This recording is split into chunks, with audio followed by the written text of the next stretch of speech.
আমরা মনে করি যে আজকে সরকারি দল হিসেবে তারা যে সংবিধান সংস্কার পরিষদের শপথ নিল না, এটা গণভোটের যে গণরায় এসেছে হ্যাঁর পক্ষে, সংস্কারের পক্ষে, সেই রায়কে বৃদ্ধাঙ্গুলি দেখানো হয়েছে এবং প্রতিশ্রুতি ভঙ্গ করা হয়েছে।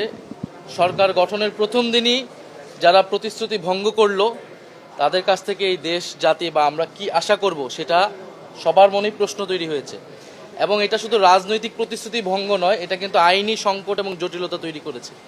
কারণ গণভোট যেই আদেশের ভিত্তিতে হয়েছে, যে জুলাই জাতীয় সনদ ব্রেকেটে সংবিধান সংস্কার বাস্তবায়ন যে আদেশ, সেই আদেশে সুস্পষ্টভাবে লেখা আছে যে জনগণের যে সার্বভৌম অভিপ্রায় জুলাই গণঅভ্যুত্থানে হয়েছিল, যার ভিত্তিতে সংস্কারের আকাঙ্ক্ষা, সে অনুযায়ী গণভোট হচ্ছে এবং গণভোটের যদি হ্যাঁর পক্ষে রায় আসে তাহলে শপথ হবে একই অনুষ্ঠানে। সুস্পষ্টভাবে আদেশে লেখা আছে একই অনুষ্ঠানে নির্বাচিত যারা সংসদ সদস্য হবে তারা সংস্কার যে সভা, সংস্কার পরিষদের সদস্য হিসেবে শপথ নেবেন এবং একই ব্যক্তির কাছেই তারা শপথ নেবেন এবং পরবর্তীতে কার্যক্রম আগাবে। ফলে আজকে যে তারা শপথ নিল না, এটা কিন্তু তারা এটাতে সাইনও করেছে জুলাই সনদ, যার ভিত্তিতে হচ্ছে পরবর্তীতে আদেশ হয়েছে এবং এই আদেশটাকেও কিন্তু তারা মেনে নিয়েছে, গণভোটকে তারা মেনে নিয়েছে, গণভোটে তারা অংশীদার ছিল।